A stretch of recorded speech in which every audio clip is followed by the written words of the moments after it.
धरती बाबा। आज हमारा देश स्वाधीन है। इस स्वाधीनता के लिए देश के कितने ही लोगों ने न जाने कितने कष्ट सहे। कुछ फांसी के फंदे पर लटके तो कुछ जेल में यातनाएं सहते रहे। कुछ लोगों को तो काला पानी की सजा हुई और उन्हें मांडले जेल भेज दिया गया। हमारी आजादी की लड़ाई बहुत लंबी चली। आजादी की इस लड़ाई में भाग लेने वाले लोगों में से लाला लाजपत राय, बाल गंगाधर तिलक, सुभाष चंद्र बोस, महात्मा गांधी, चंद्रशेखर आजाद, सरदार भगत सिंह आदि के नाम सभी जानते हैं।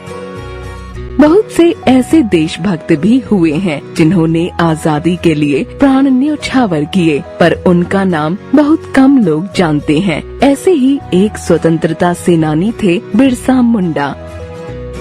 मुंडा आदिवासियों की एक प्रकार की जाति है। इस जाति के लोग झारखंड, मध्य प्रदेश और ओडिशा के जंगलों में बसे हुए हैं।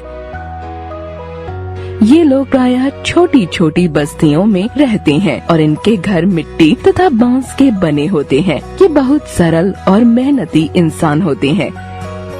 ऐसे ही एक मुंडा परिवार में बिरसा मुंडा का जन्म 15 नवंबर 1875 को हुआ था। उनका जन्म उलीहातू नामक गांव में हुआ था। यह गांव झारखंड राज्य में खूंटी के समीप पड़ता है। उनके पिता का नाम सुगना और माता का नाम करमी था।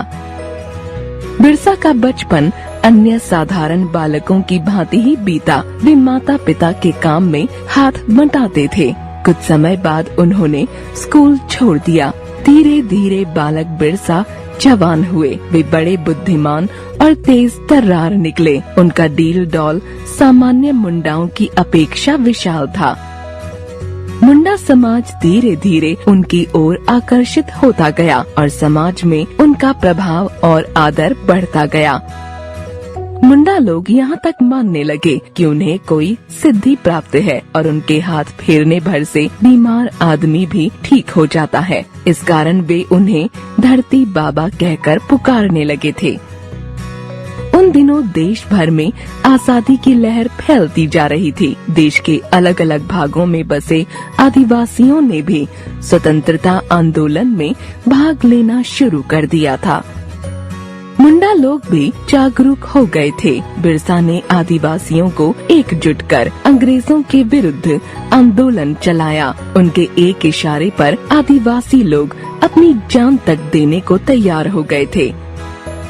बिरसा के क्रांतिकारी विचारों से अंग्रेज शासकों के होश उड़ गए। सरकार ने उन्हें गिरफ्तार करना चाहा। बिरसा अंग्रेज शासकों को चकमा देते रहे, लेकिन 8 अगस्त 1895 को अंग्रेजी सिपाहियों ने उन्हें घर में सोते समय गिरफ्तार कर लिया।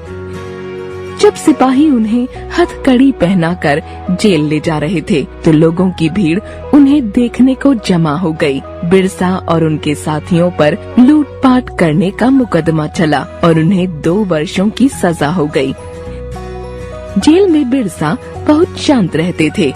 वहाँ भी वे समाज और आंदोलन की भावी योजनाएं बनाते रहते थे। 30 नवंबर 1897 को बिरसा जेल से रिहा कर दिए गए। मुंडा समाज के लिए वह दिन बेहद खुशी का था। वे बिरसा के दर्शन के लिए उमड़ पड़े। बिरसा जेल से छूटने के बाद अधिक दिनों तक चुप न रह सके। वे फिर से देश और समाज की सेवा करने में जुट गए। बिरसा ने यह बात अपने मुंडा लोगों पर छोड़ दी कि वे अहिंसा का मार्ग अपनाएं या हिंसा का।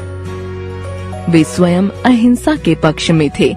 अंग्रेजों ने फिर भी उन्हें अपराधी घोषित कर दिया। बिरसा भूमिगत हो गए। वे छिपकर ही गुप्त बैठकें करते और क्रांतिकारियों का मार्गदर्शन किया करते।